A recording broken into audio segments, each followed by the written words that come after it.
Hey, good evening, and welcome to the Graphic Novel of the Month Club. For the month of January 2022, this is the first adult graphic novel book of the year, and it's a book that I'm really proud to bring you because I was just saying off camera, a lot of the selections for the club end up being genre picks in some way or another, science fiction, fantasy, whatever. But this isn't. This is really just slice of life.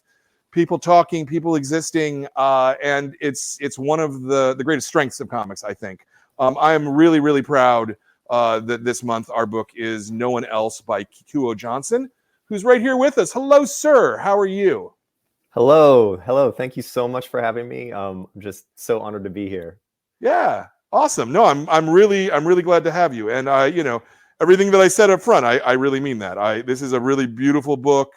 It's really human, and the fact that it's not fantastic is what makes it fantastic, I think, if you know what I mean. I love that. Yeah. So I have the same first question every time. I love this first question, and it's literally, why comics?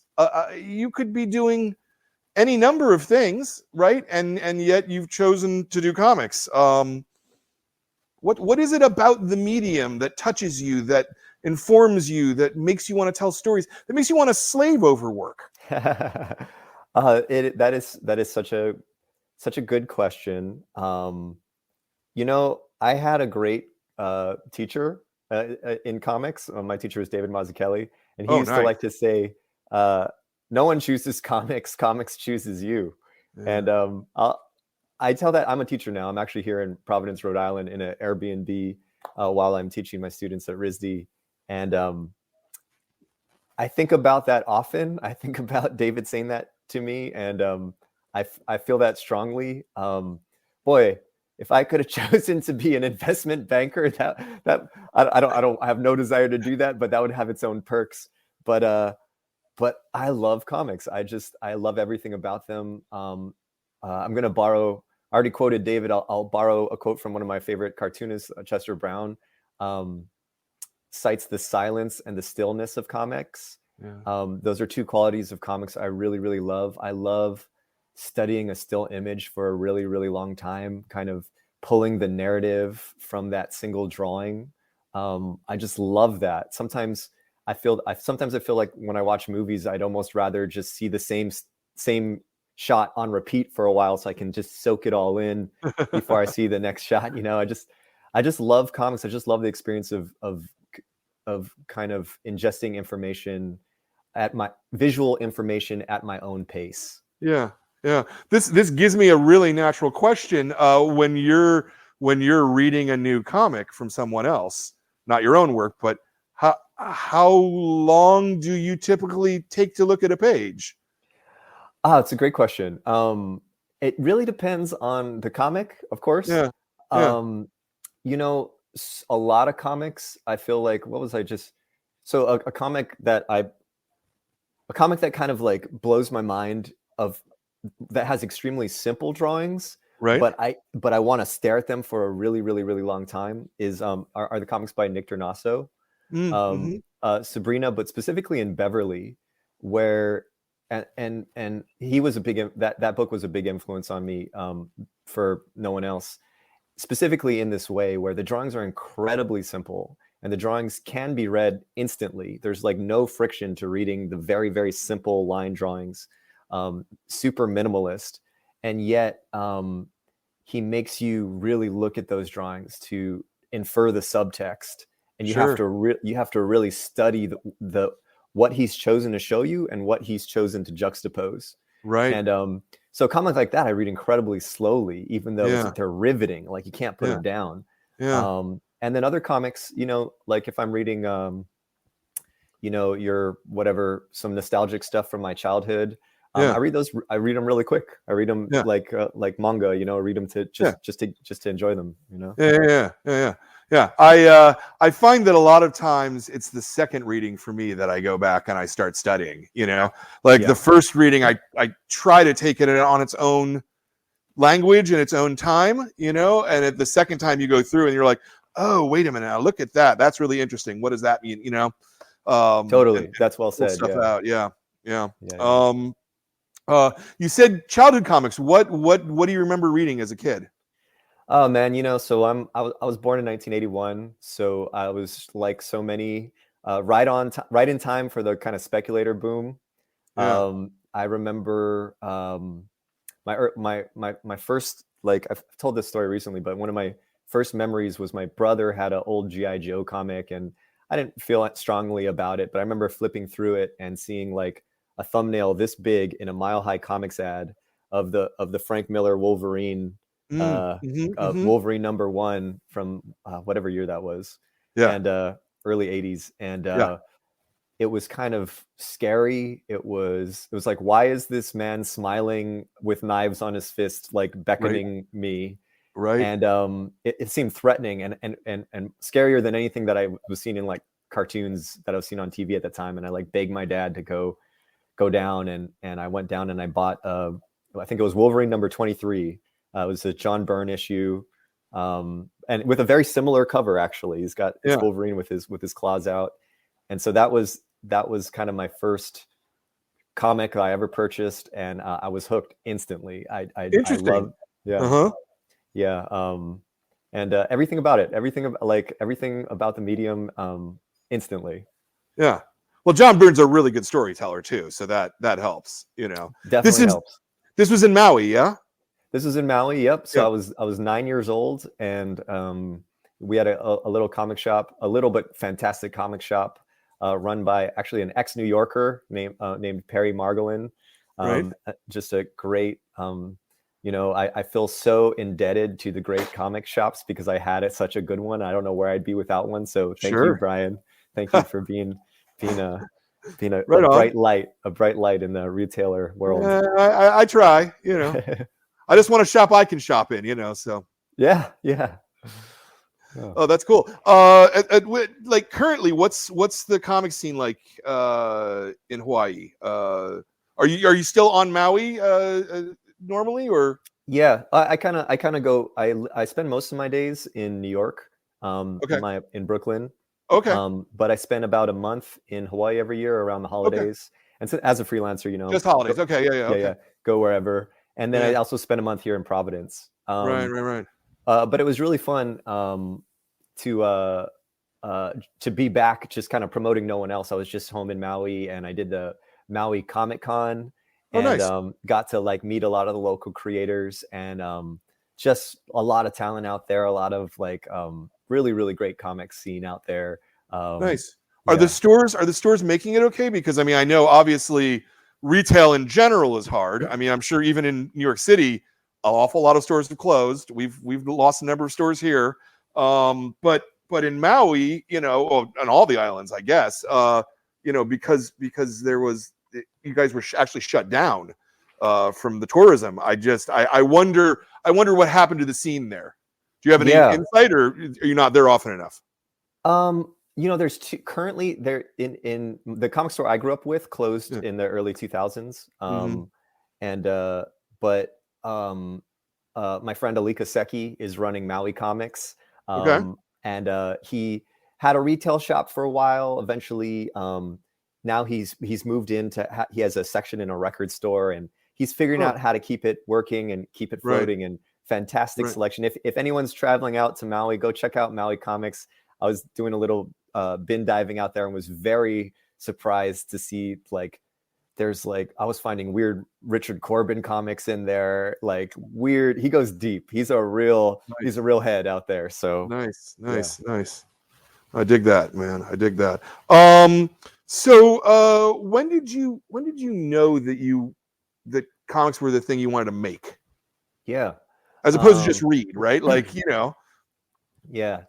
Well, when I remember being in 3rd grade, and well, I mean, that's the thing about comics, right? They're like, the barrier to entry is like, do you have 2 pieces of paper, a stapler, and a pencil?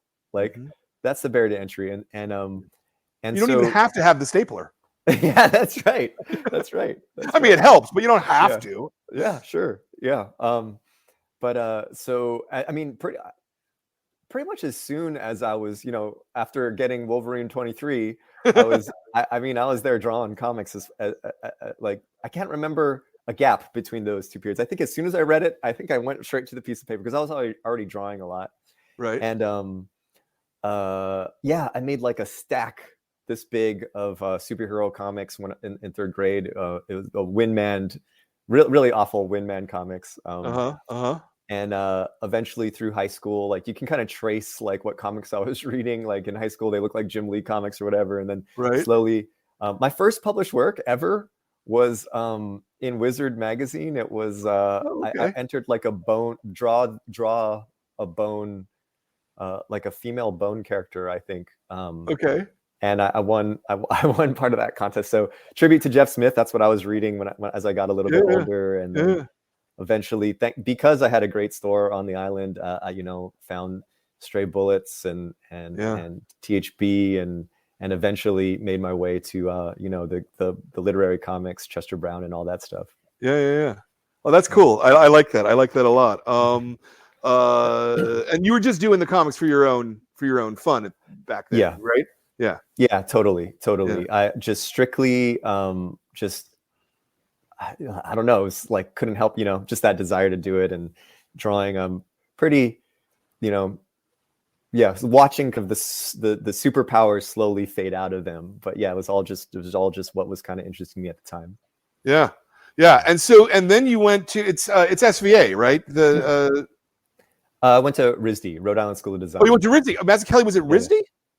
Well, so Mazzucchelli is a RISD graduate, and then also taught there for a while. Now he just teaches at SVA, I believe. Okay. I'm not actually kept track, but he is. I see. He no longer teaches at RISD. Yeah. Okay. Yeah, I knew that. I knew that much. I didn't know that he had a stint there. Was there a comics program then, or was it just a branch of illustration? No, it was just at that point, it was just like an illustration class, I was in the illustration department, and there was one comics class. Right. And he taught it both the fall and the spring, but it was essentially the same class. So there was just that, as an illustration major, you had the opportunity to just take that one class. This was back, so that was, I took it my senior year, which was 2003. And so that was back when I don't know when was the first, I guess CCS started not that long after that, but something like that. Yeah, right around that time. It was within the next 5 years CCS opened up, but the notion of having of like a comics program was pretty new. I think SCAD maybe had one of the first ones. Well, no, I mean the Kubert School had been around for at least 15 years at that point. Absolutely. Okay. Absolutely. Even longer, probably. That's right. That's true. Yeah. But at universities or I guess at art schools, aside from the Kubert School. Sure. Yeah. Did you think you were pursuing a career in comics when you went to RISD, or did you think I'm just going to study illustration generally? I applied as a graphic design major just because like growing up in Hawaii, I didn't know any artists. I didn't like the notion of like that somebody could be a professional illustrator. Right. Like, I'm like, I know that people do that for money, but come on, who does that for money? Was my attitude. Right. And like, my dad's an accountant, my mom's a school teacher. And so, but then as soon as I got to school, like I realized that like the way I thought about, like I saw all my peers in all the other departments and stuff. And like, I immediately recognized like, oh, I'm an illustrator. That's like, why don't this seems like the right fit for me. Let me pursue this. And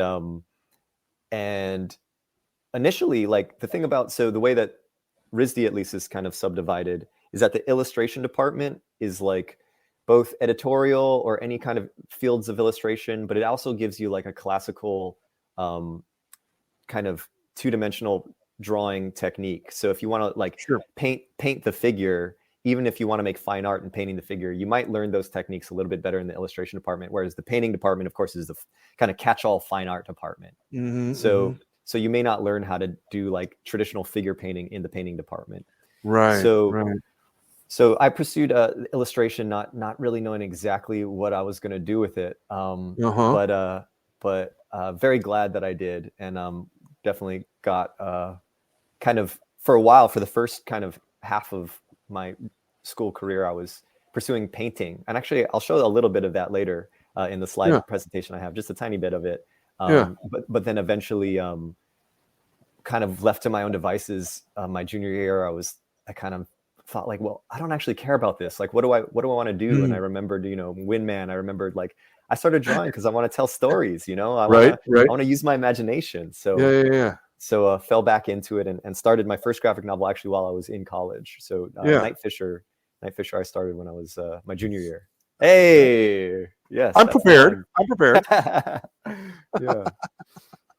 Yeah, junior year of college. Wow. Yeah, started drawing that. I spent my junior year abroad. I was lucky enough to get admitted into a abroad program, and we only had like Italian and art history class in Italy. So could kind of hear myself think for the first time. I wasn't trying to like compete with my classmates, and I realized like I want to tell stories, and so I sat down and did some navel gazing as people do when they travel. And Night Fisher kind of started there. That's great. Did you the comics you were reading at that point, up to that point, had been pretty much periodical comics. The idea of doing a graphic novel as your first work, in other words, did you intend this to be a graphic novel, or did you think that you were going to serialize it and then Fana went, nah, just do the book? That's a great question. So right around that period, so when I was in Rome, that would have been 2001. So I landed there like 3 days before 9/11.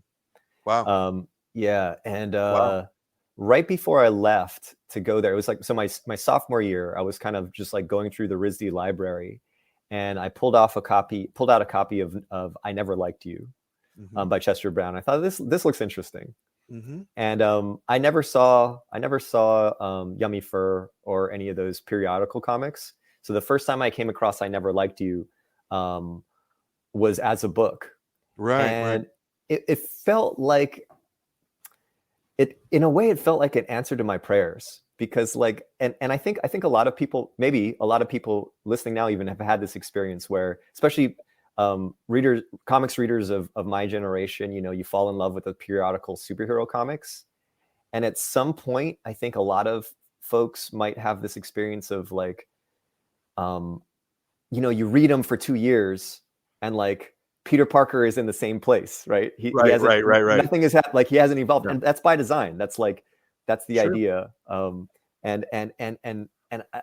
for me, there was a bit of frustration, and that kind of, when I discovered, like when I was like 13 or something and moved toward Bone, like the sense that we were building toward an ending was really appealing. And then when I discovered something like I Never Liked You, it was like, oh my God, like here is, I had never read a comic that felt so honest. Something that felt like he was not ashamed to show his worst side and things that most people would be embarrassed by, but show them truthfully. And the way that made me feel, it felt honest, and it also made me feel really like seen. I don't know. I felt like that's what art does so well. Sure.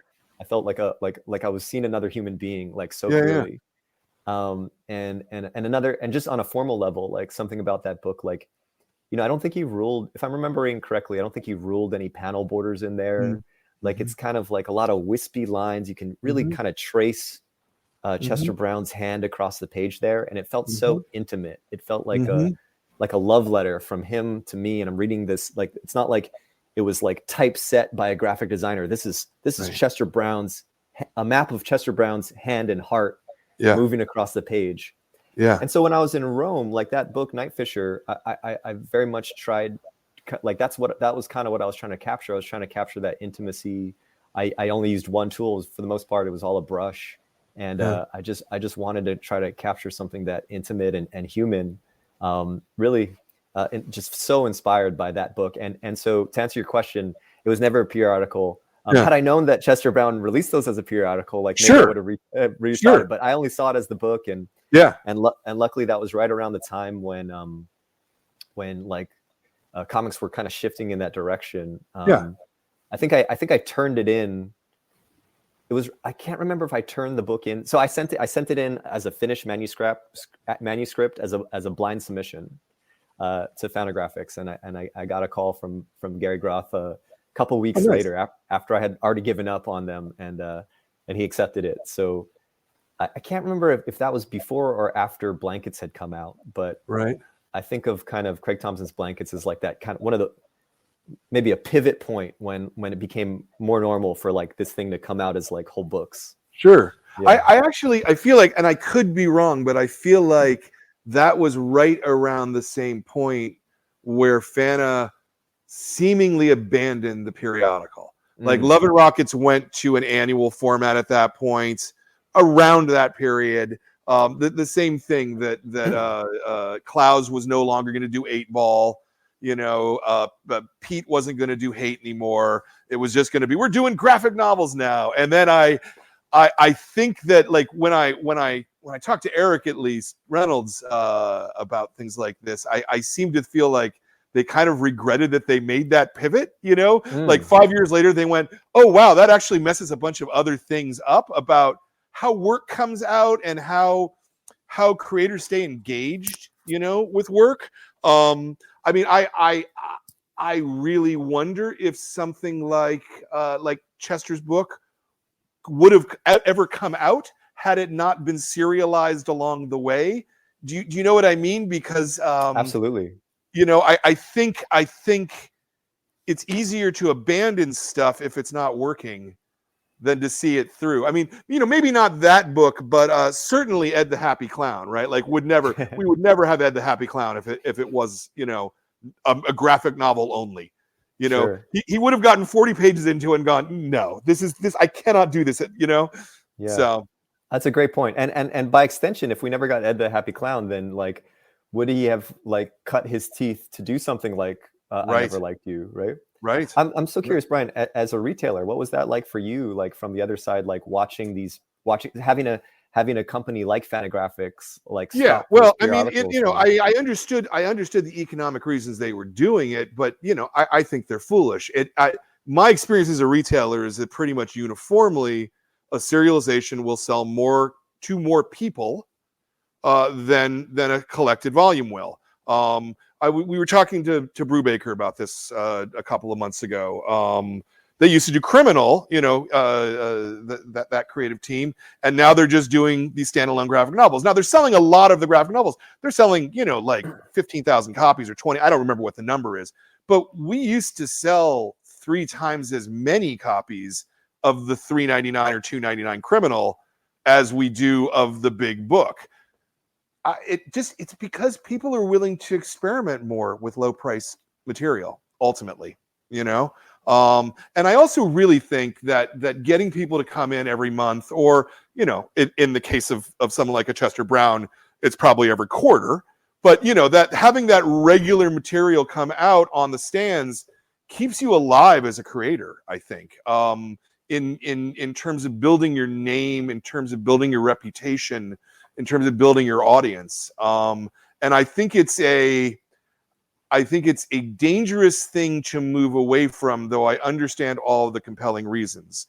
Today, for example, I would say that a lot of it is now creators moving to the Comixology deal because Amazon's paying them a lot of money, or to the Substack thing, because again, you have outside investors just piling money into established creators, where they're still serializing work, but it's in a closed garden, right?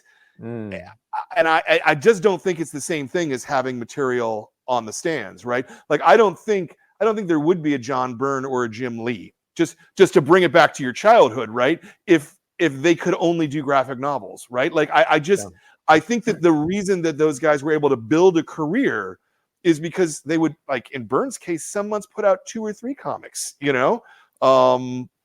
So yeah, no, I think it's important to have a regular access to the marketplace and to build a fan base that way. I think it's actually kind of critical, honestly. Yeah.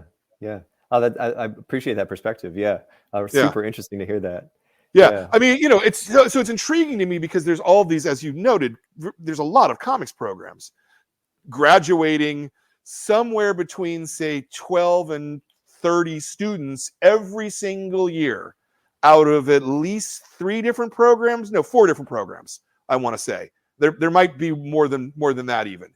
So we're talking about 200 or 300 cartoonists getting trained every year, right?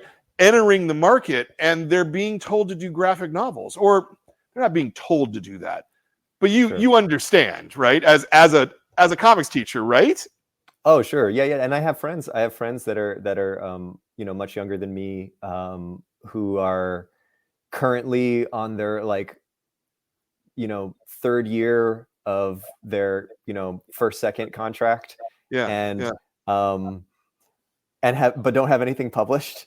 Right. And it is, I don't know how that works. It's unreal. But on the flip side, I have friends who are younger than me. My buddy Casey is about 10 years younger than me. And so he like me, he found kind of the first graphic novel wave, like the Clouds and the Wares and stuff, kind of in their finished form. Right. And he only recently went back and started reading the early issues of Lloyd Llewellyn. Thank you, Lloyd Llewellyn. yeah, Rural Juror, and Lloyd Llewellyn and all the early 8-ball stuff. And he's like, I hate this. He's like, I don't like this. And it's and but to that point, it's like those were the kind of building blocks that allowed them to eventually hit caricature and then make Ghost World and. And you wouldn't have, I mean, I firmly believe you would not have Ghost World had there not been an 8-ball comic. I think so. Yeah. Because I think that especially Clouds was the kind of guy I think he would have walked away from. Maybe not that one, but like certainly we wouldn't have Velvet Glove. Like Velvet Glove would have been abandonware. That I'm positive of that. Yeah, that makes sense to me. Yeah. So. Yeah, it's weird, man. It's weird to me how comics are changing, and not necessarily in healthy ways, economically. I mean, in terms of moving away from the periodical. Because from my point of view, and I'm not just speaking as a retailer, I'm also thinking it as a creator, right? That it's better to get paid twice for the same work, right? It's better to get paid to produce the work as a pamphlet. I hate that word. But you know what I mean. And then also get paid when you have the final book out, Sure. Anyway. This is all very so 2005, 2021, 16 years between books. Yeah. That's a long time between books, man. Yeah, we kind of set this up perfectly with like the idea of how do you keep your name in a store and periodicals, and then here I am on the extreme far end. So there was one book in between. I did a kid's book for Francoise Mouly's Toon Book line. It's called The Shark King. I did that in 2012. Oh, right, of course. Sorry. No worries. All right. But yeah, that was still 7 years between books though, right? Sure. Yeah. Super long. And I guess the question is, what's up with the 16 years? Is that the question? Kind of like how do you make that work professionally? How do you make that work creatively? Economically? Yeah. So after Night Fisher came out, I was kind of, I had this idea that that was 2005. That was like the moment when like the New York Times book review started like featuring graphic novels. It like every newspaper had some article, comics aren't for kids anymore. Boom Bop Pow and all that stuff. God, I hate those articles. I know. And I tell you, oh my God. I know. Especially because comics are for kids. Like whatever. Right. And so but you could feel in the air that there was like a movement happening at that moment. And I all my life, even as like a kid reading like the worst, Punisher comics or whatever, I'm like, this is art. Everybody should read comics. So I had this idea after I finished Night Fisher, like I would love to write some comics, like just general interest comics for just like non-comics readers to read. And like, so I started working on, there's a year that passes between like a book being accepted and a book going to press. Sure. So I turned in the book, and I had a year where nobody knew who I was. Like I was waiting tables in Brooklyn to pay the bills 2 years after art school. And I started drawing like comics that I thought maybe could get published in magazines. And I had no idea how this stuff worked. It was like an absurd idea. But I drew this comic about John James Audubon, kind of like in the style of John James Audubon, and I sent it to a bunch of different magazines. Like I guessed like email addresses from the masthead, right? And eventually I sent it to the New Yorker, and because I ran out of outdoor magazines, and the art director there was like, I don't know, we don't do this. Like we're not going to publish this, but I happen to have an advanced copy of Night Fisher on my desk. I love it. Do you want to do an illustration for us? Nice. So my like I kind of early on pivoted it to kind of doing editorial illustration. Sure. And for years I found it really frustrating because mostly because I wasn't used to working, sometimes in certain cases, some editors, usually not my editors at the New Yorker, but some editors can make me feel like a pencil and they're the hand and they're just like moving me. And that's not a good feeling. But other times it can actually, over the years, I've learned to really enjoy it and enjoy it. But that kind of became my primary career. And I was always writing and working on comics, mostly starting graphic novels and abandoning them. Maybe to your point about like kind of not having an outlet. Not having an outlet. Yeah. But I'm the kind of artist that doesn't want to show people stuff anyway until I feel like it's good enough, for better or for worse. It's like a perfectionism. It's a bug and a feature, I guess. But so that kind of became my career, and it kind of took over. And I found that like I was abandoning graphic novels, but I found that like I felt like I cracked the code. I was like, oh, I can have like a middle-class life set drawings. Like this is amazing. Right. But unfortunately, like my passion, my real dream, drawing comics, kind of got put on the back burner. And then 2 years ago, my partner Yulia told me that she was going to go to grad school. And I was like, well, if you're gonna take 2 years out and like better your life and live like a college student, me too. And so we kind of just lived lean, and I just basically, luckily because of my other career, I had money saved up, and I just kind of relaxed, pursued a passion, and no one else is like my dream book. It's the book I have been dreaming about for 15 years, 16 years. It's exactly the book I wanted to make. I didn't take any shortcuts. Shortcuts aren't bad. I think shortcuts are good, but on this book, I made exactly the book I wanted to make. It looks exactly the way I wanted it. It's the paper I wanted. It's the format I wanted. I did the book design with some help from Jacob Covey, who did some of the text on there on the back. And it was 2 of the happiest years of my life to come back to comics. That's nice. Yeah, it was all drawn. I have motor mouthing real quick. I will say, because it is interesting. Like it was all drawn digitally. I found like that digital process, and actually I have some slides to talk about that. We can talk about that later. But I mean, to your point you asked about the economics of it. Yeah. I know that it's very common for cartoonists, both independent cartoonists and also the Marvel DC guys, that like over half, sometimes 70-80% of their income is selling original artwork. Sure. And not book sales at all, like totally removed from any kind of book sales or royalties. And doing commissions as well. Yeah. Commissions as well, right? Yeah. So that's just to say that like no one else, there's no possibility of that for no one else. So no one else is truly a passion project. Interesting. Economics were not part of my calculation. It was a chance for me to just make the book of my dreams, and it was an absolute joy to make. And it's fantastic, and it shows. And I think it comes across very much. did that work as a gamble though? I mean, or is it too soon to know? Like, do you know how the sales are doing on it? Do you know what I mean? I know exactly what you mean. And that's the funny thing, Brian, is that like, because, you know, Night Fisher did like I don't, to me, it did pretty well. Yeah. I eventually sold the film rights as well. It got optioned, which kind of like at least doubled, maybe a little more than doubled the rate that I made off of book sales. Yeah.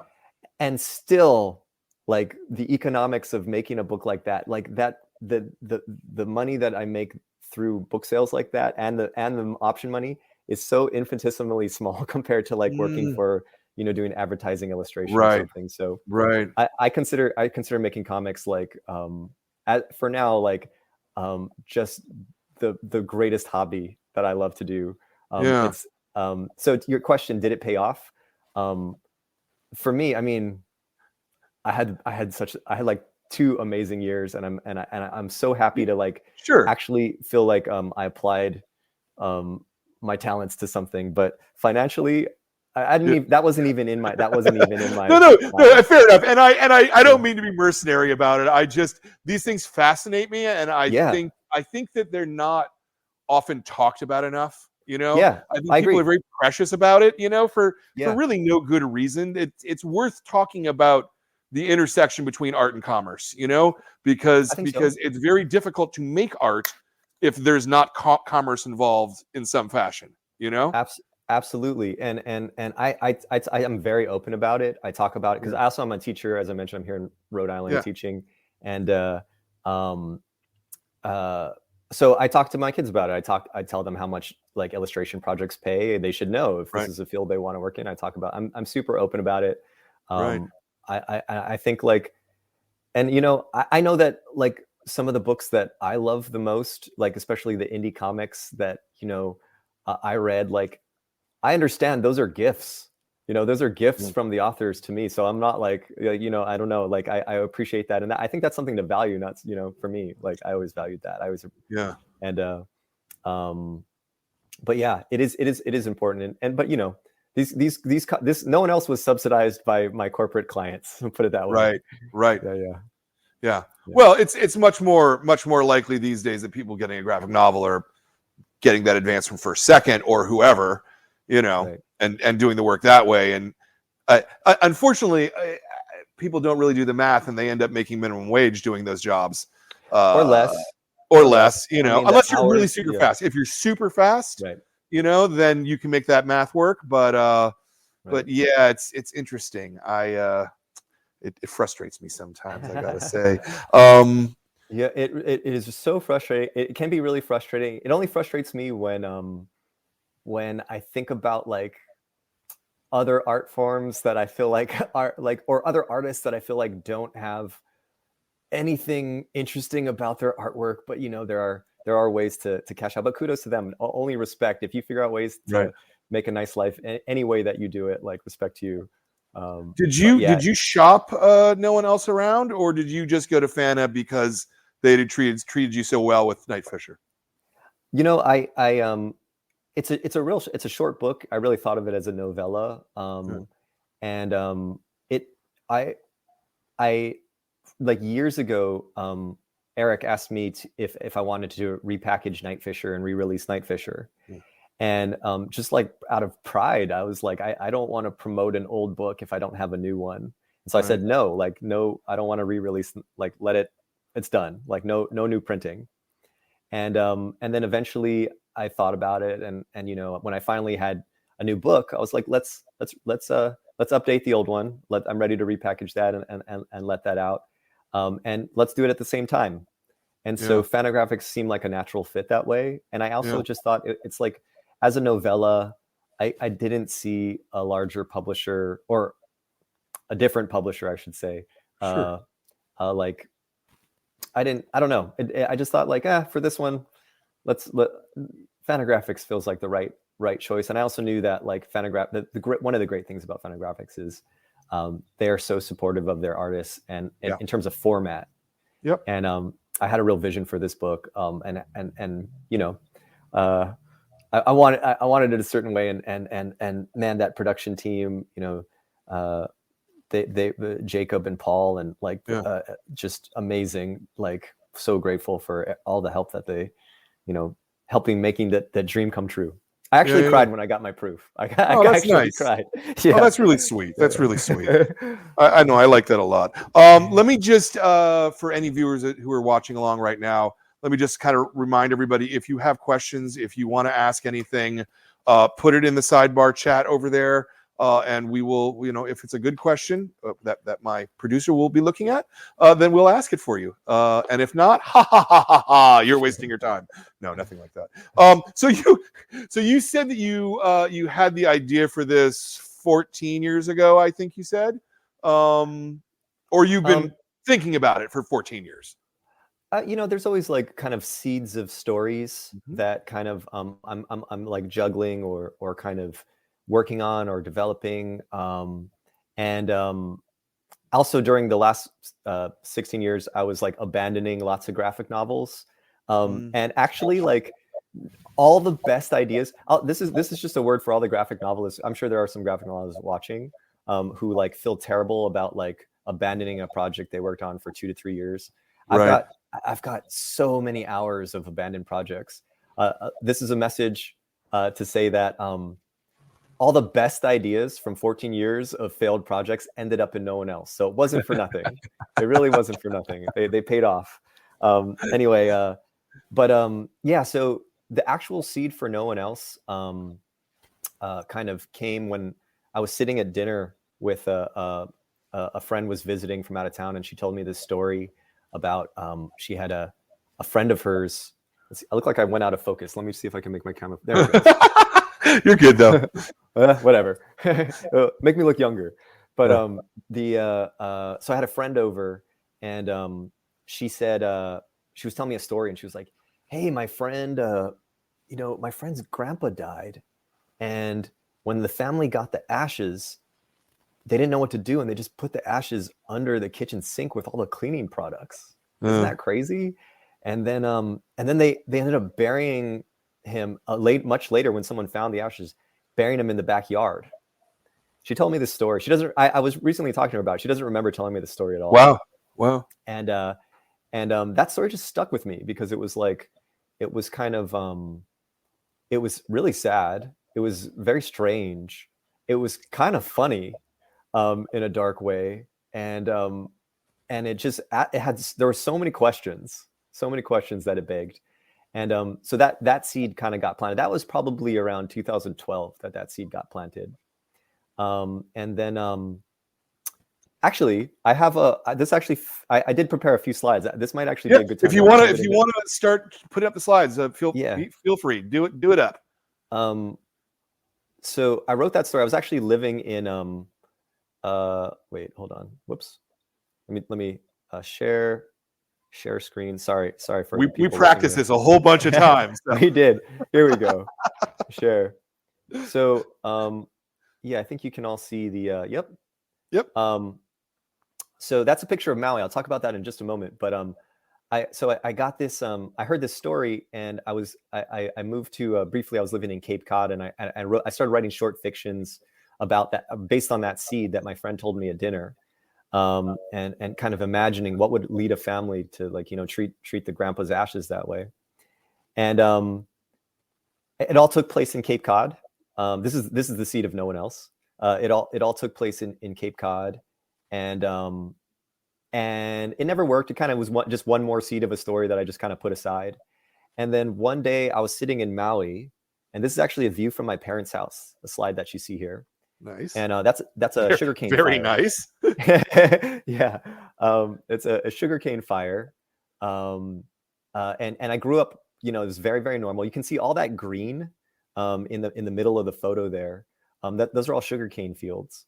Yeah. And I grew up, it felt like the whole island was covered in sugarcane back then, because it was not the whole island, but all the flat parts covered in sugarcane. For anybody that visited Maui, they remember that.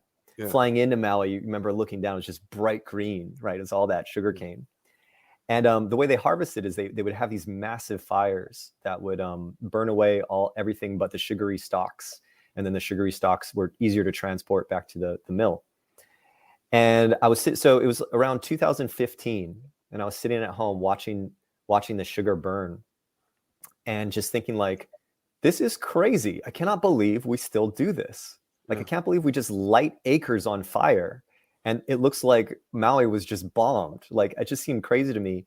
And I thought, what if I took this story that I had placed in Cape Cod, and had it take place next to these cane fires? You know, there was, you know, Grandpa and these ashes and like this burning of the fire. Like, it all just seemed to make sense. Yeah. And the minute I did that, like, I knew I had to draw no one else. That was the moment where I was like, it's not a matter of if, it's when, because all the characters became real to me. They became people from Maui that I knew, people, fictional people, but all the places were so clear. I could see the whole book.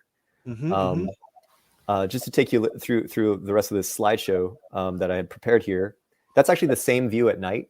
So they would light the fires. This is my mom. These are my mom's photos, by the way. Carolyn Johnson, fantastic photographer. Good job, Carolyn. Yeah, and she. So that's actually the same view. They would light them at during the morning, and then as the day would warm up. Don't test me on my physics here, but something about like starting them at night and then having it the heat change as the sun rises would make the smoke go directly upward instead of like spread out over the island. Right. I'm not exactly sure how that worked, but I mentioned earlier that I started in high school. I'm sorry, in college I wanted to be a painter, and I wanted to be a landscape painter. You know, I wanted to be Monet, and I wanted to be John Singer Sargent. And so what I would do is I would actually take a box easel. So this is when I was about 20 or younger, maybe 19. I would take a box easel out and paint the scenery. And this is actually like this is an old pineapple truck. So even then, the kind of the agricultural Maui, these are like round houses. They're not great paintings, but they're kind of round houses on Maui that would store all the kind of pineapple equipment on the island. And that was just the landscape that was around. That's the landscape I grew up around. And I was just kind of drawn to this kind of the end of these. I could see it seemed clear that like the agricultural Maui that I grew up with, like what was going to happen to agriculture, because it wasn't sustainable due to globalization and right. And so anyway, that was kind of just like, so I always was drawn to drawing these agricultural spaces. So suddenly thinking about this stuff, you know, it's like, oh, I got to draw that. You know, I always wanted to draw Maui. In 2015, that same year when I was kind of sitting up and watching the fields burn, I felt so like just wanted to draw this stuff. And this is Pu'unene Mill. It's kind of a drawing I did of Pu'unene Mill. This is what a landscape painting looks like after 16 years as a professional illustrator. Right. Style kind of changed. So in a way that this is what I did as a gift for some family members. Kind of just made this drawing, kind of commemorating the sugarcane mill that was kind of the middle of Maui. This giant kind of factory in the middle of the island. A lot of visitors to Maui have seen it, I'm sure. Not realizing that the very next year, in 2016, would be the last harvest, and that would be the end of 180 years of sugarcane, the end of big agriculture on Maui, and a time for Maui to pivot. And that's when no one else really started to make sense to me. I was like not all of this is in the book necessarily, but kind of background thinking about like mourning the end of something, you know, and thinking about the end of an era. Or it wasn't important to me that necessarily that was all explicit in the book, but that was just kind of some of the background. I prepared just a little bit of stuff about process. Yeah. You know, Night Fisher was all drawn on paper. The way I worked on that, I kind of drew the whole thing and then spent months kind of working back into it and kind of doing like a second pass on it. With no one else, I did everything. I kind of drew the whole thing in this extremely rough thumbnail phase. And you can see there's kind of a default like 12 panels per page ish. And then I would kind of slowly kind of keep working on it. Here's kind of another pass. This is many drafts later, kind of another pass, like building up the drafts. And then eventually I realized that like I could get a rhythm and also like have it published as it was so short. I could also publish it as a book, but also get a rhythm that I wanted if I cut it in half and basically like had a 6-panel grid instead of a 12-panel grid default per page. So if you look at this right-hand side, you'll notice that I went ahead and I cut it down to the size that that the book is here, where it's kind of 6 panels on each. But something I discovered, you know, after 16 years, you know, something about one aspect of being a professional illustrator is that, you know, the fee that you get paid, that like whatever amount of money you get paid for a certain illustration, that's actually a fraction of what the work is, the finished illustration. The real work you're getting paid for are the sketches and the revisions. Sure. That's just kind of what's built in. And that kind of ethos has just been programmed into me after 15 years. And so I kind of applied that to making comics. And so you can see on my next pass here, this whole scene is completely changed. This is a brand new scene. The kind of pot smoking remained, but this whole scene is completely changed. I'll draw your attention to these 2 panels here. You know, something I really wanted to do in No One Else, I was really drawn to I was thinking a lot about Charles Schulz and Bill Watterson, and just the precision of their timing and what a joy it is to like that, like in a 4-panel daily comic from Charles Schulz, like what a joy that silent beat is. Like, you know, a lot of like, so many of them have that one silent panel, and just like the precision of those jokes, just like, I love it so much. And I'm not Charles Schulz, so like it takes me many drafts to try to get to approximate anything close to his genius, but or not even close to his genius. But so like these 2 panels here, this was kind of a joke that just wasn't working, and I noticed that when I switched their position, like the joke kind of falls in place.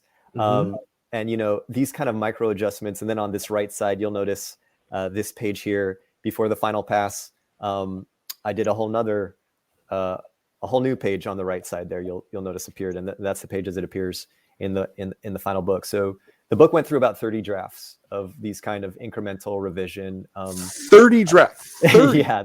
Wow. Through about 30 drafts of these incremental revisions, just like that. And yeah, and so that's another reason why 100 pages took me a while to draw. Yeah. But, 30 drafts in 2 years is more than a draft a month. Yeah, it was a lot. Every kind of you know, revision. The 30 drafts includes the script revisions before that as well. No, sure. I'm just like thinking that through. Like that's a lot. It was a lot of drafts. The way I measure the way I'm counting is every time that like I had a many Photoshop files, and every time like a major story beat shifted, I renamed it, and that was a new draft. So that's what I'm counting as drafts. So sorry, I'm pouring a bunch out here, but I did. This is my last slide here, and this was a little back page of the New York Times Book Review that just ran just a few weeks ago. It ran this month in the New York Times Book Review, and it's online. You can read it. I don't know if you need a subscription. I think you might need a subscription to read it. It's also on my Instagram. You can pretty much read it on my Instagram. But it's almost like an afterword to the book, and it's a biographical strip about myself here on Maui with the sugarcane. We would call the ashes raining down Hawaiian snow, so the strip is called Hawaiian Snow, and it's a little bit about thinking about making the book. And also the back page of for those that don't know, the back page of the New York Times Book Review is always a comic strip, and it's usually it's called a graphic review, and it's usually a cartoonist discussing a book they love or doing a book review as a comic. And this one's about a book called All Asking For Is My Body, which was another book about Maui sugarcane that's won the American Book Award in 1980 and is a minor classic. So anyway, Milton Murayama, have to say the author's name there. So I'm going to stop this share. Yeah, and sounds good. That's really interesting that going through that process of revision. Now I think I think to me the biggest part of that is going from a 12-page grid to a 6-page grid, because it strikes me that really fundamentally changes the nature of the story, because comics are so much about the page turn and about that motion, that changing it like that really transformed. Am I wrong about that?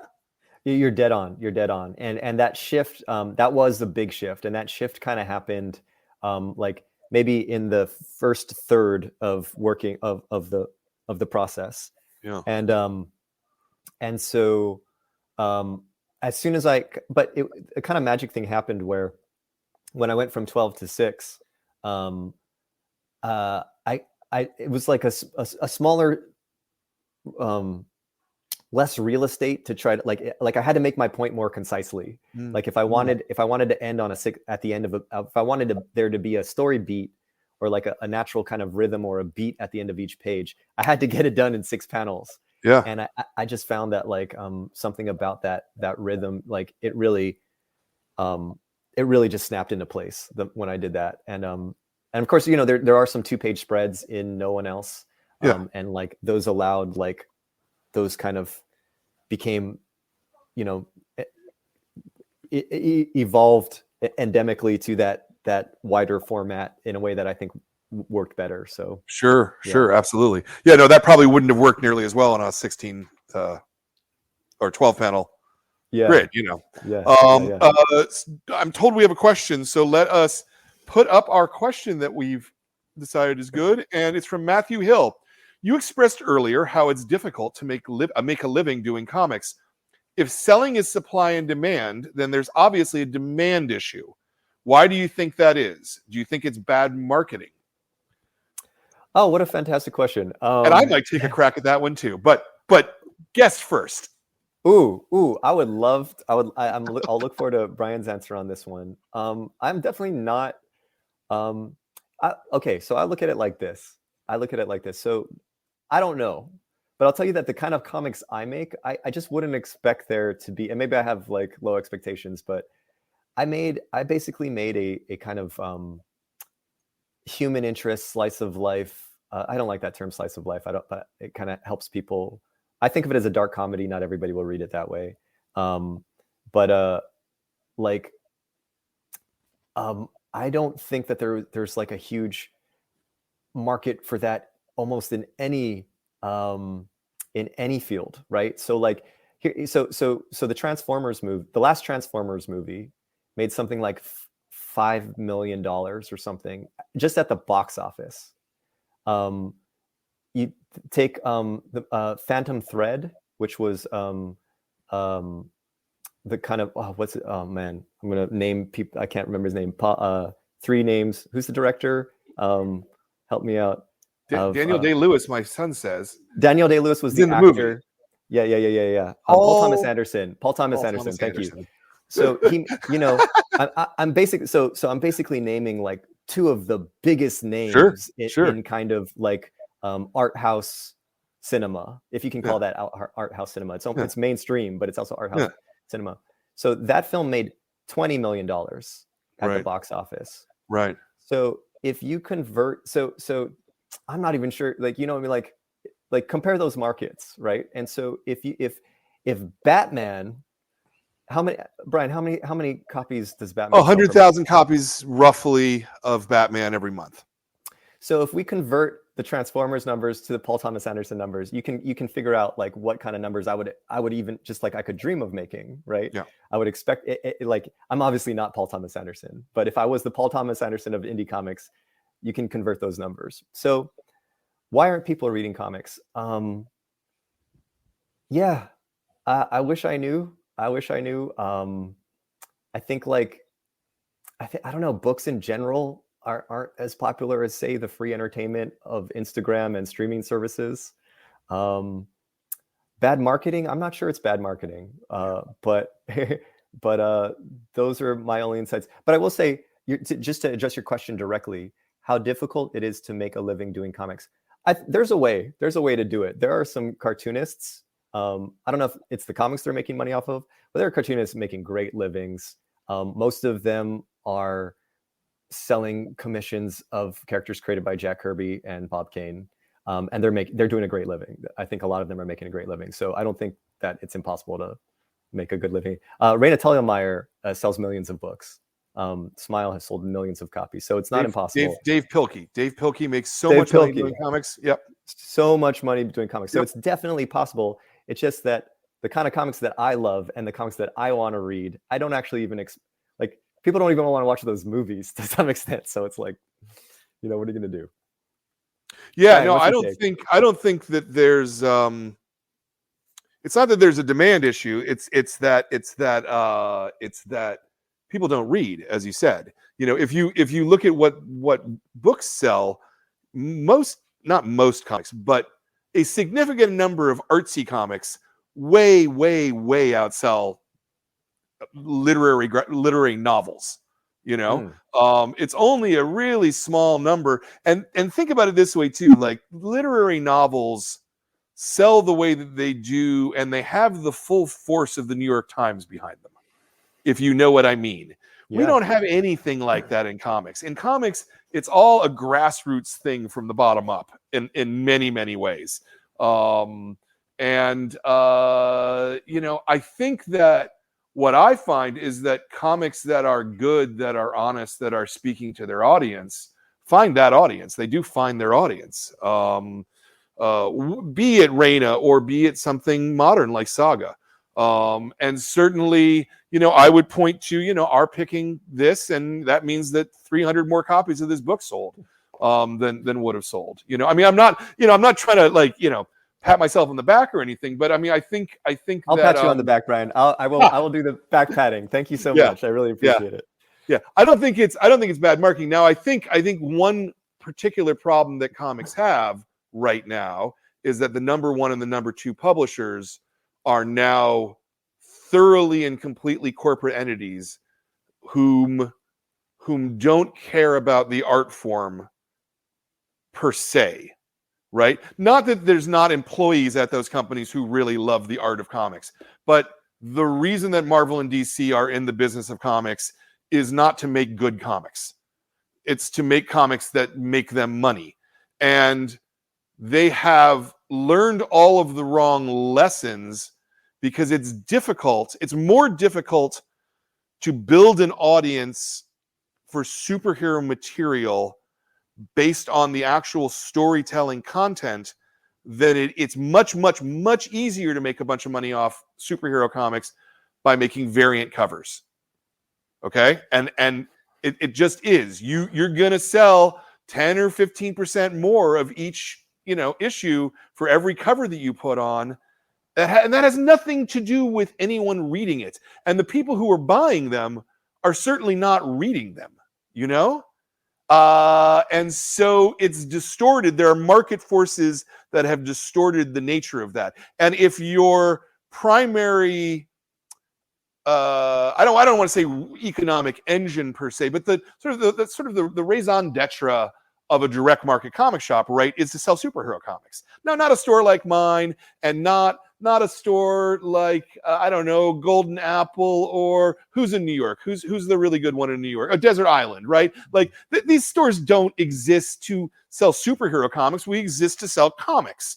You know, but the incentive, unfortunately, for all the rest of the stores is they're really interested in selling superheroes more than anything else, and so they bought into and been tricked. This is really a long answer, and I'm babbling. But I don't, you know, people buy comics when they want comics, and we have no problem selling good comics.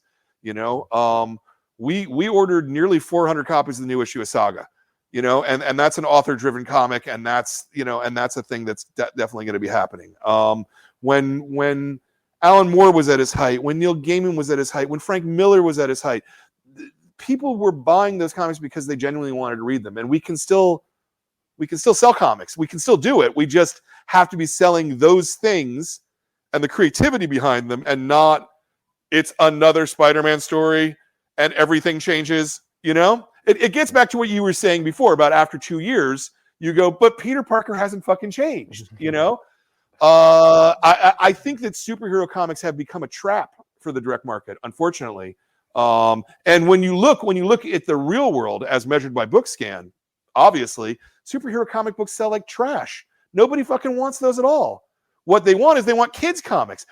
To get back to the other thing that you said, like there was like a 15-year period where like comics aren't for kids anymore. They've grown up. They're serious. They've got swearing and fucking and fighting and yeah, all right, you know. And it turned out all along that no, comics are for kids, kind of first and foremost. And to sort of put a bow on this, I fundamentally have faith, a shining faith for the future of the economics of comics, because all of the kids today, they're not reading pablum that is produced by a corporation, right? They're reading Raina Telgemeier comics. What are Raina Telgemeier comics? They're autobiography comics. They're slice of life comics. When those kids grow up and start making their own comics, they're going to be making the most amazing fucking comics because they were trained for what the potential of comics are. So that was my rant, and I would love to just tail on that a little bit. I could not agree with you more, and thank you so much. Like I love listening to that all. I could not agree with that more. As a teacher, I've watched, kind of, my students are generally 18, 19 years old. And I've watched the number of students who come into my class who read superhero comics dwindle to a trickle. And absolutely, these students are so much better off, like with the example of Raina, to your point of like, hey, what about self-expression? Like, yeah, here's a crazy idea. If you're going to make art, how about self-expression? Not to say that you can't do that in Marvel Comics. I don't want to put, of course, a lot of the best are super expressive and have a lot of heart and personality in them. But something that I've been actually really heartened by on this topic has actually been in no one else's, the response to no one else. I don't mean to say this as to toot my own horn. This is actually on topic here, but I've been actually I was actually surprised, and I'm embarrassed that I was surprised at who responded to my book positively. AIPT, which is a website that like reviews mostly superhero comics. It's almost all superhero comics. Chose No One Else as one of their graphic novels of the year. And I was so touched by it. I just did not expect, I did not expect to reach those readers. And then there's like a very popular YouTube channel. I'll give him a shout out. I think it's called Near Mint or Near, I think that's what it's called. Oh, I'm sorry. I don't remember the name, but he put not much of a shout out if you can't get the name right. I know. I think I think it's called Near Mint, but he put me on his top 10 list of the year. And he does a lot of mainstream comics, a lot of not necessarily all superheroes, but he does a lot of mainstream comics.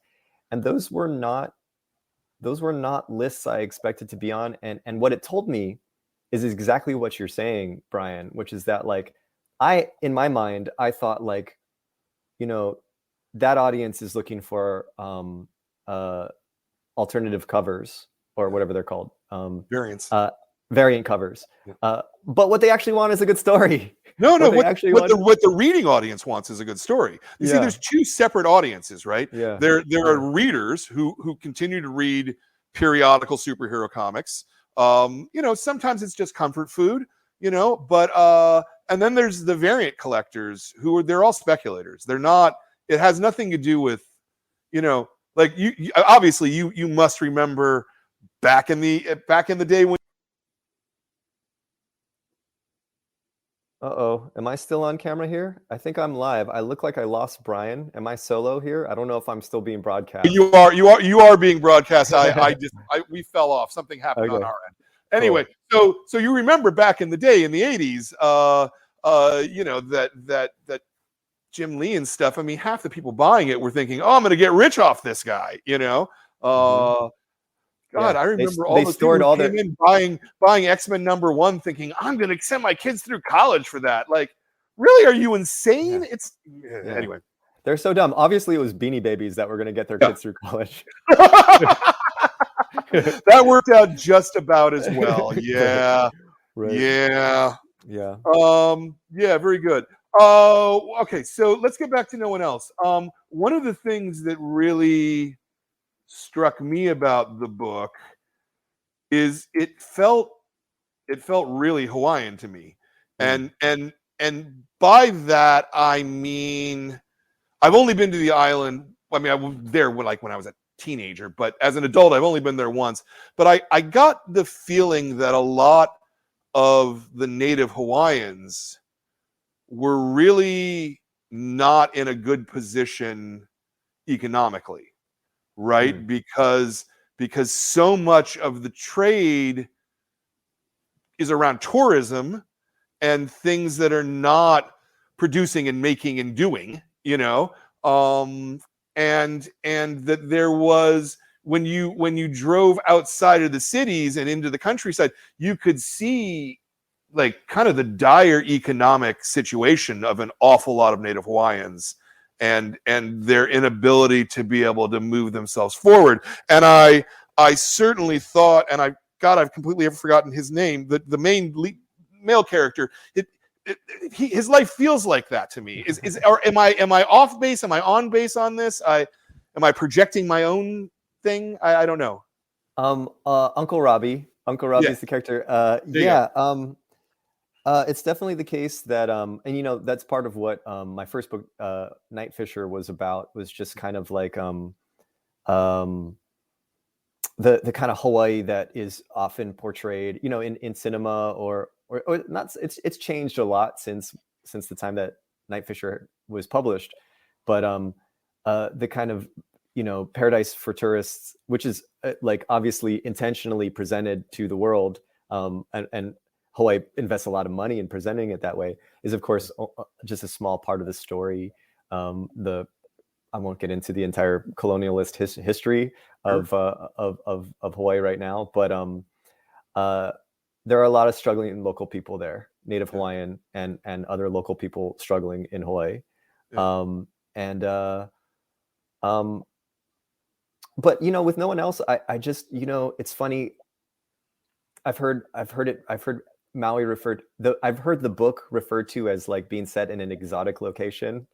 And I totally get that. Like, yeah, I get that. I mean, to most readers, it is exotic, but it's funny because in that book, like, I really just, I wanted to show the daily life of local people just living their life there. And it wasn't even, I was just kind of trying to present the, I mean, I lived there. Like I just kind of present like the life that I saw and see, and my friends living there. I wasn't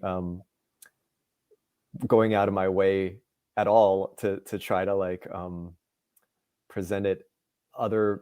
I was just kind of pulling the backdrops that I thought suited the story when I needed them, that I was familiar with. I wasn't trying to like make any kind of statement about Hawaii. Whereas with Night Fisher, I think I was making an overt political statement about Hawaii or something. Whereas with no one else, it was more just the local people living their life. Yeah. Okay. Very good. Yeah. Very good. I then withdrawn, I suppose. I don't disagree with it. I don't disagree with what you say, but yeah. No, I just there's a certain kind of level of desperation that could be anywhere. Like everybody in America every community's got people who are desperate, who are living on the edge. But there's something really particular about Hawaii because it is paradise kind of objectively, Mm-hmm. and yet like a lot of the locals don't seem to be benefiting from it. I don't know. I don't know. That's very half formed. Sorry. Yeah. No, that's true. That's absolutely true. Yeah. And I think maybe the best metaphor for people not in Hawaii to understand is like, look at any Native community in America. Yeah. Well, I'll just, I'll leave it at that. There's plenty of, yeah. Sure. Absolutely. Or any community that is focused on one particular thing. Like I think of say the coal mines in Appalachia. Like those communities are kind of similar in a way, where there was an opportunity that was a thing, and then it's not, and then what do you have then? Like your culture, you built your culture around something. Oh, that's really what it is. You've built your culture, your idea of what your culture is around something, and then those legs are pulled out. And then what do you have? Yeah. It's a challenge in America. It's a challenge in America. Anyway, how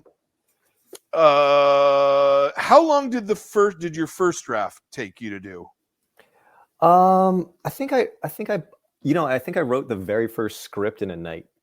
Wow. And that was just a prose script. I knew that it would change dramatically. Characters, I don't even, that would have been such a different story. But kind of some of the very, very basic story beats were there.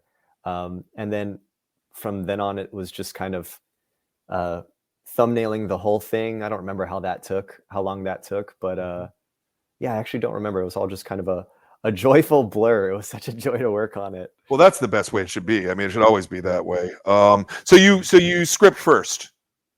Yeah, I kind of wrote like a script that I knew that I wasn't super precious with, and then very quickly kind of wrote myself into a corner. Then I'd start drawing, and then I'd kind of like draw myself into the corner, and then go back to prose, and then kind of in between. But I think like I definitely don't think like all comics have to be drafted like this. Like it's an insane way to work, but because no one else, there are more panels and no one else that don't have words than that do have words. Right. And I just wanted kind of the like pantomime storytelling to be as precise as I possibly could. And, writing is rewriting, as the saying goes. Sure, so absolutely. There was a lot of like, well, let me try this panel. Okay, let me switch them. Okay, let me switch them back. Let me change this slightly. Let me change this a little bit. Try every combination until there's some kind of magic where this thing just kind of there's some kind of magical rhythm that just pure intuition just comes out, and it's making me want to draw right now. It's such a good. I'm all up for that. In terms of other people looking at the work, was your wife looking at it? Were you showing it to friends? Had you sent it at any point to Fantagraphics in here? I mean, I'm sure Eric had some insightful thoughts. Yeah. That's a great question. So when I finally had a draft that I felt like the drawings were basically, imagine the whole thing as like a Monet painting. So first Monet would like do an underpainting, like very, very loose shapes, and then slowly it would come into focus. But that's the entire comic. Like all 100 pages were happening at the same time, the whole thing coming into focus. And so when I finally had something that was maybe like 90% sharp, but still a little blurry, I gave it to my partner, and she gave me my first reading. And she doesn't read comics. She has no passion for comics, which is great. That's like the dream reader. Sure. Because she's just going to read it just for the story, and she had some choice notes. She was like, I don't like this female character, which was the best note ever. So I added a whole bunch more scenes with Charlene and kind of changed the scenes I had. I realized I hadn't set up her character and her conflict the way that I wanted to. My next reader was a cartoonist that some of your viewers may know, is Paulo Rivera. Nice. Paulo Rivera, he probably lots of amazing cover art and lots of amazing art, probably most famous for his run on Daredevil with Mark Waid. We went to school together. We're very good friends, and we had went to RISD together and lived together in Brooklyn for 8 years. Oh, interesting. The same apartment, yeah. Old homies. And he gave me a good reading. He's as a cartoonist, and people who know Paulo's work know how like technically minded he is. He's like an amazing kind of so he had notes like very technical storytelling notes. Like I wish I remembered some of them, but they were very much like, this would read better if this was on the right and this was on the left. Like those kind of like extremely technical notes. Right. And the way I was doing this, by the way, it wasn't like I wasn't like, here, read this and give me notes. It was, here's the book, read it out loud, and I'm going to watch you read it. Yeah. So it's like a film screening, and that way, because there were parts that I wanted to be funny, I could like it was like a screening. Like if the person laughed, I knew it was working. If the person didn't understand it was a joke, I was like, okay, I did something wrong there. Right. And not everyone will get every joke, like in any comedy. And then my next reader, a good friend of mine, Mike, read it, and then I had, and each time I'm making major shifts in the story after each reader. And my last reader was Eric, I was like, I was like, do you want to publish this? And he's like, yes. I was like, will you read it to me? And he's like, yeah. And we did it on a Zoom call, and he was super patient. And the kinds of things I would encourage other cartoonists to try this if they want to. This is what we do in my class also, is I just read the comics to the students, and they get a sense of what's coming through. I would ask Eric, like, so Eric would be like, okay, in this panel, this character is running and this character is waiting. And I'd be like, what is the waiting character thinking? Like, what is the subtext? Right. And then what is the running character feeling? And those are the questions I'd ask Eric, and then Eric would tell me his impression, and those notes were just so helpful, and that kind of really helped shape the drafts. That's kind of super interesting. I've never, we're somewhere around 250 interviews with cartoonists, and I've never ever heard anyone say that they had people read that way. That's intriguing. I love it. Eric said the same thing, and it's funny because I think I lost Brian for a second here, but I'll filibuster. Eric said the same thing, which is funny because when I did my the Shark King, my middle book,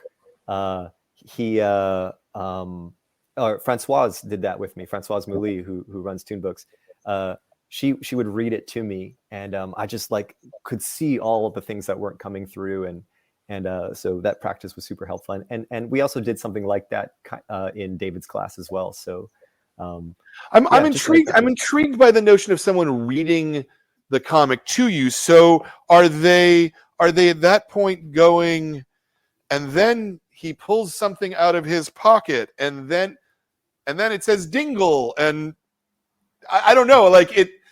That seems a counterintuitive way to read comics.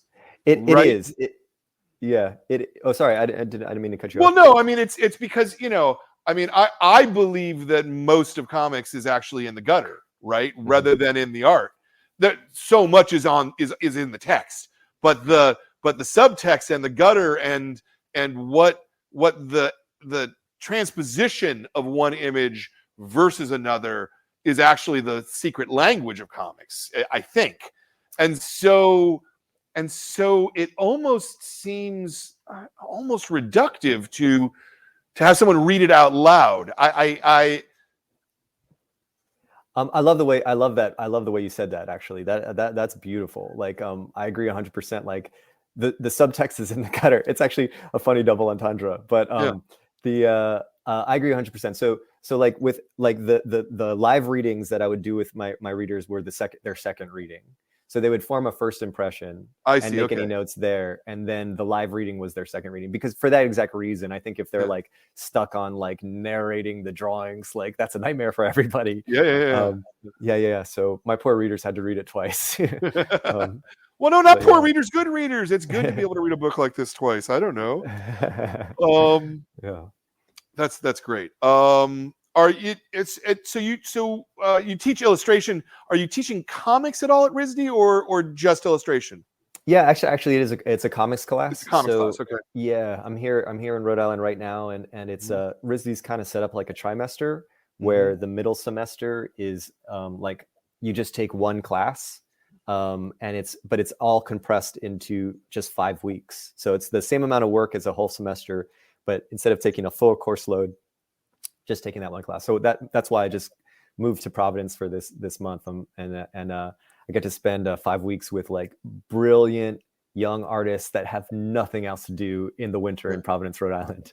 And so for those 5 weeks, it's all comics. Is it more theory and reading and appreciation, or are they producing 5 weeks of comics? Oh no, they're pencil pushing. They are pencil pushing the whole time. Yeah. So we do a lot of in-class exercises, exercises to just like like a lot. I try to incorporate like timed exercises, like draw something really fast, and to try to like think about like how much narrative can you actually cram into a single image, and then build from there. Like, and then now let's add many images, and now let's add words.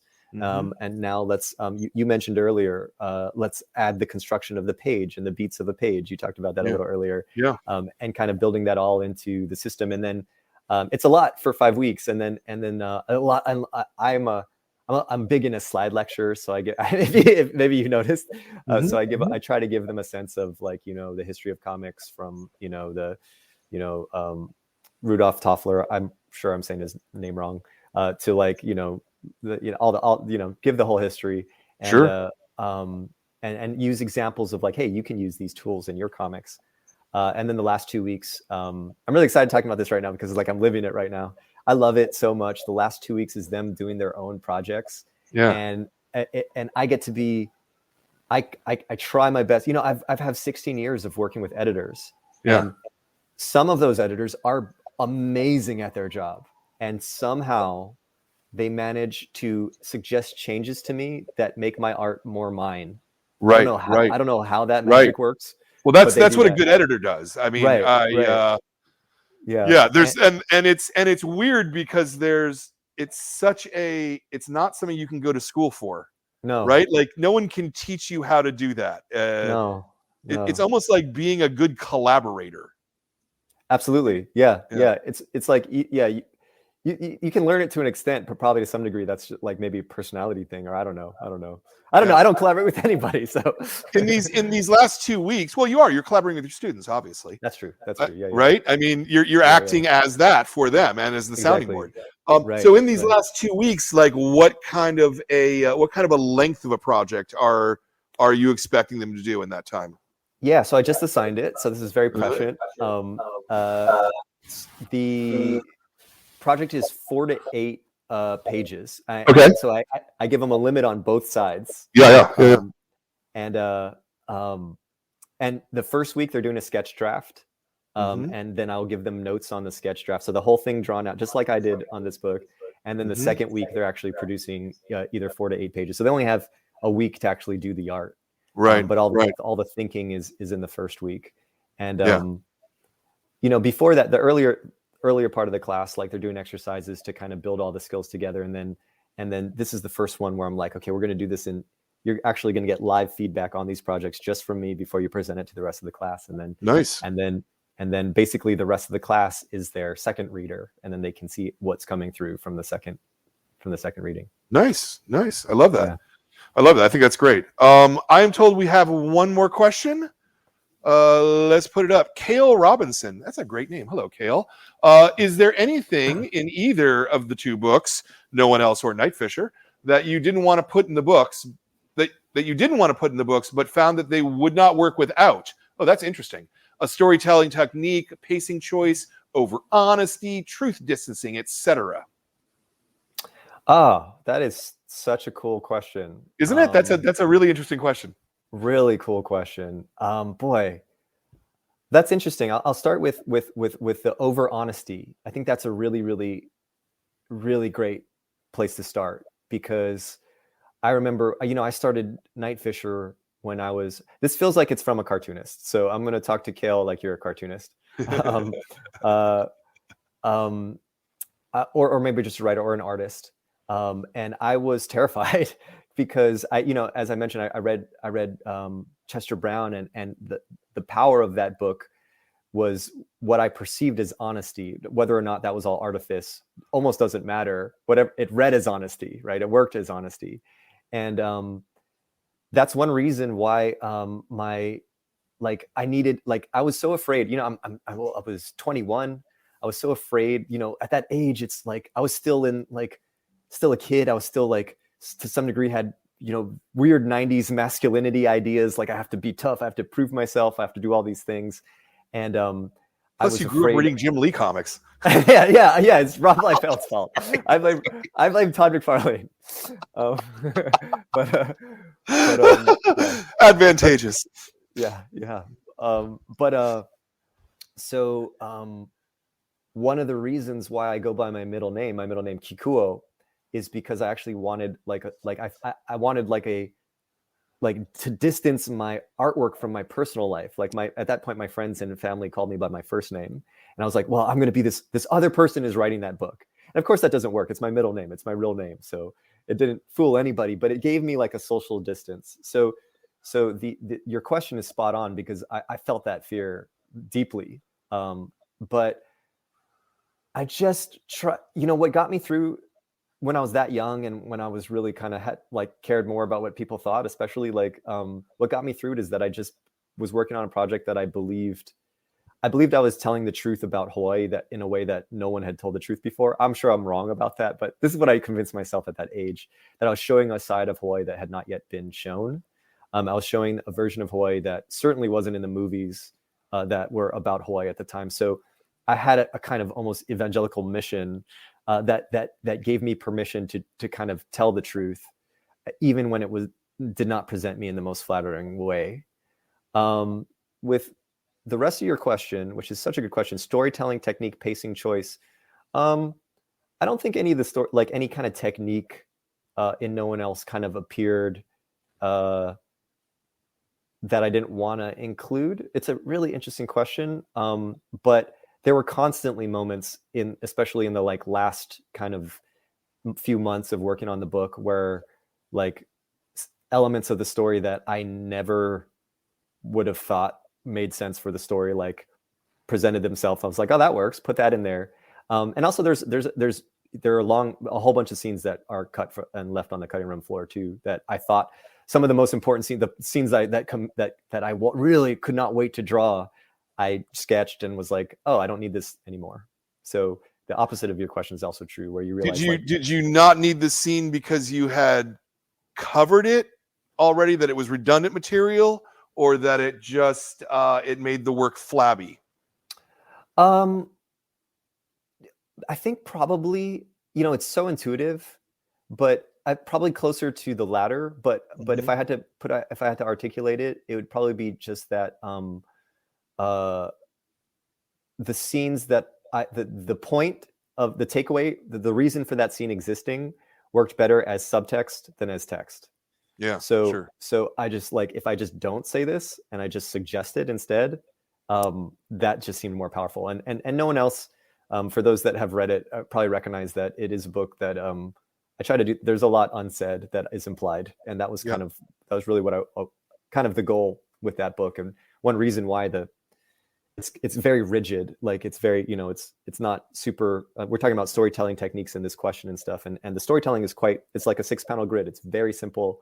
And I found that very simple, direct storytelling was kind of was easier to infer and put let the subtext sit, but behind the panels or in the gutters, as you said, Brian. Yeah.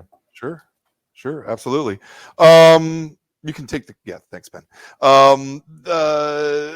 Let me ask kind of the reverse of that question. You went through 30 drafts of this. You finally have the book as an object.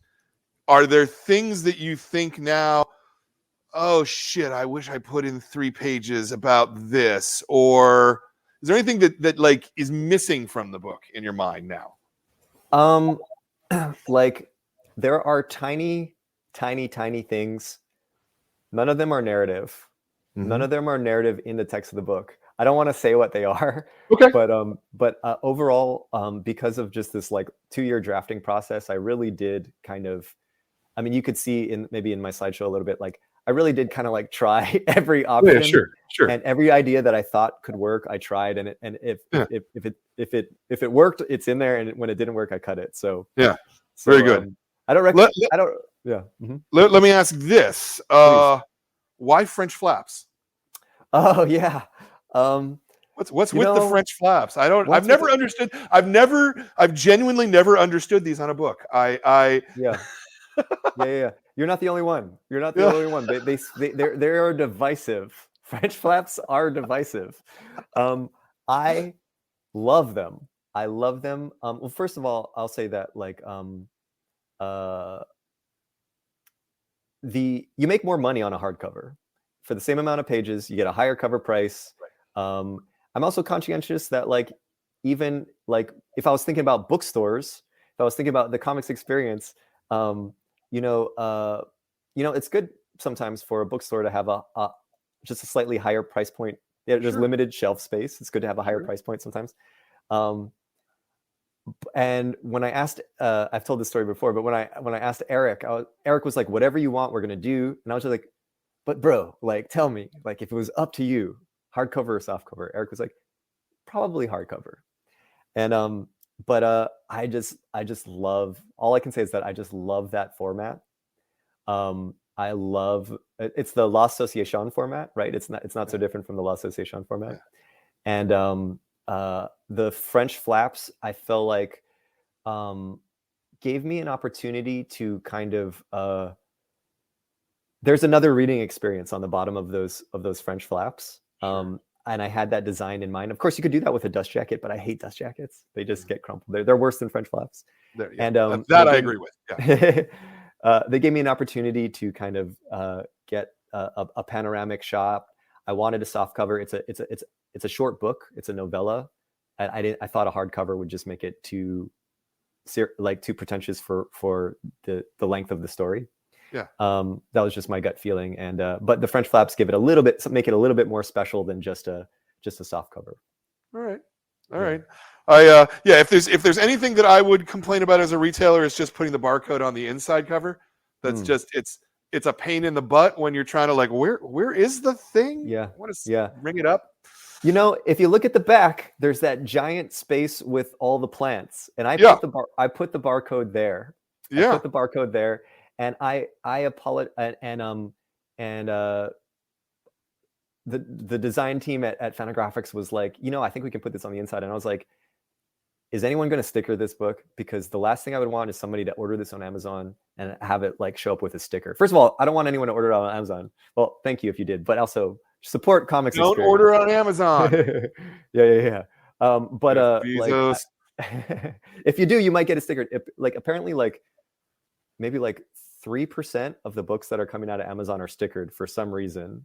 But I get that so I had that in mind, but I did when I had the opportunity to have just one less kind of graphic design element on the back. They suggested, hey, I think we could put it on the inside cover. I was like, I took the artist ego route. I was like, okay, let my drawing breathe. I'm not actually complaining. I'm just I'm just humorously complaining. Sure.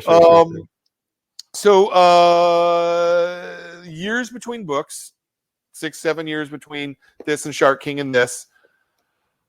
What's next? You got something else? Do you have something percolating? Because it sounds like you really, really, really had a good time making this book. I mean, I honestly, it was great. I loved it so much. I have as I mentioned before, I kind of always have about 4 ideas kind of percolating and taking root, slowly developing all 4. And loving working on them. I'm also looking for a way to make books a more prominent part of my output. I'll leave it at that. But editor. I as I mentioned, I do feel like I've kind of hit a jackpot and figured out a way to sell drawings for a living. Mm-hmm. But at the same time, there's nothing more satisfying. A lot of the drawings I make appear in a magazine for a month and then never to be seen again. Exactly. Something very satisfying about. There's nothing more satisfying than making it. You asked, the first question was why comics? There's nothing more satisfying than making a book. Right. Yeah. So okay. So are we going to have to wait 7 years for the next one, or do you think we're going to get it faster this time? I don't know. My answer is I don't know. Yeah. All right. Yeah. Well, I want it faster. That's what I'm trying to say. That's what I'm actually trying to say. Yeah. That was kind of the next to last question. Usually the next to last question is what do you want to plug? But I knew you didn't actually have something else to plug. Unless you do. Is there a single illustration that you've got coming up somewhere that you really, really were happy how it turned out? Let's put nothing I can talk about right now. Okay. If you're what's going on right now? If you're in Miami, I did all the ad work for the Miami Design District. So you'll see there's a big billboard down there with my drawings on it. There's a whole road with my drawings lining the freeway, and all the signage in the Miami Design District. So those are my drawings. Nice. If you're a fan of Hemingway, I just did the latest cover to the Penguin edition of The Sun Also Rises. It's one of those Penguin graphic classics. So, there's a few cartoonists, Right. Dan Clowes and Chris Ware have done them. And I just thank you, Paul Buckley, let me do one. So those are the two things out right now. Yeah. I don't make any money if you buy that or see the Miami stuff, but that's what's out there. Sure, they paid you for it. It doesn't matter whether it sells or not at that point. Sure. But it might mean whether you get more gigs. Sure. So. Yeah. The best for any aspiring illustrators out there, the best promotion is a good gig. Yeah, absolutely. All right. Well, so then let's wrap it up with the last question. And the last question, again, I have a first question and I have a last question. Everything else in the middle is we don't know. But so the last question always is that we have a lot of this a big series of interviews with cartoonists. So we have a lot of cartoonists and a lot of wannabe cartoonists, especially wannabe cartoonists, watching this series. And so, what would be the piece of advice that you would give to someone who Brian cut out there, and I think I'm still on the stream here, so I'm going to assume that question was it crashed. It crashed. I'm sorry about that. Last time though. So for a wannabe cartoonist who wants to make comics but doesn't know how to start, what would be the thing that you would say to them of how to motivate themselves? And it doesn't have to be a physical thing. It could be a philosophical thing or an emotional thing or any way you'd like to kind of embrace that. Well, I think the first step in whatever art process or any kind of whatever art career you're pursuing or just art that you want to make is to start trying, right? If you're kind of just starting drawing and cartooning and you have sketchbooks full of characters, don't wait to make those characters interact. Even if it's just a 4-panel gag cartoon format, like tell a story. Don't fill up those. If you want to make comics, don't fill up sketchbooks with world building. You're not going to learn how to tell stories that way. Draw a 4-panel comic strip in that world. Just start telling a story, and then get someone else to read it, and then have them tell you what it's saying. That's how you're going to learn how to tell your story. That's going to have you learn what's coming through. That's what I would say. That's the very, very basic thing. And then just start. That's what I would say. Like there's no time like the present. I particularly like that piece about don't just do pages of world building, draw a story in that world. That actually, I think, might almost be the most actionable thing that anybody has said yet on this. I think so. Good job, buddy. Look, man, thank you for this. Thank you for this. Was really a gift, I thought. I enjoyed the hell out of it. It made me feel, and it's human, and it's a piece of work. And I really hope I don't have to wait 7 more years to read your next book like this, buddy, because this is good shit, man. Okay. Brian, thank you so much. Thank you so much for doing this, the interview. Thank you so much for getting behind the book but most of all, just being such an amazing champion for comics. Yeah, I like him. I like him. It's a good way to make a living if you do something that you like, as I think you know. And I want to remind everybody out there too, if you were to buy the copy from us, because you can on our website, you want to throw up the website information at the end. But if you were to buy it from us, you would also get this cool exclusive signed book plate from us. Back up. All right. Very good. All right. Anyway, but so you would get that as well, and that's pretty cool. So the book and that, and it looks like that. Cool. Yeah. I want to thank everybody for watching this. Hey, I want to thank my son Ben for running the show. I want to thank my staff, Katie and Kat and Zoe for letting me if I didn't have people running the store the way that they do, I wouldn't be able to sit and talk to cartoonists. And I really like sitting and talking to cartoonists a lot. And I especially want to thank KIKUO for doing this book, and every creator like you. Oh, and everybody who's a member of the club. I want to thank all of you too for participating and watching this. And it makes a big difference. Next month's book is a really swell book. I'm going to totally mangle her name. Mari Ohukouvu.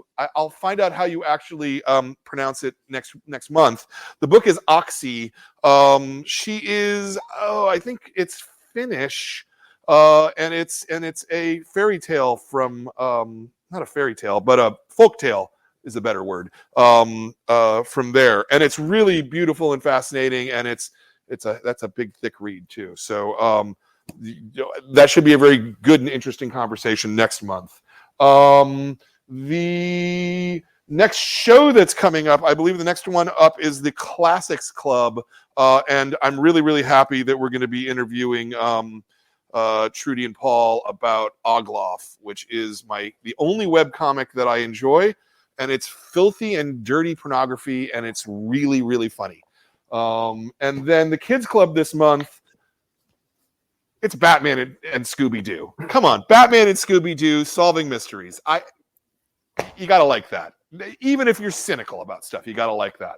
So that's where we're at. But this month was no one else. If you're sitting at home, and many of you are sitting at home still, with nothing better to do, and you want to read a comic, I thoroughly recommend this book in all ways, shapes, and forms. It is, again, smart, it's human, it's touching, it's emotional, it's compelling. It shows you a culture that, in a way that you maybe haven't seen. And it's good. It's good comics. This is what we want. So more of that. That's what I got for you. I want to thank everybody for their time. Again, I want to thank KIKUO for coming and being on the show. Put him back up on the screen again so I can say goodbye. Hello, goodbye. Thanks again, buddy. All right. Thank you so much. Thank you, and thank you to everybody in the club. Thank you. I really do appreciate the support.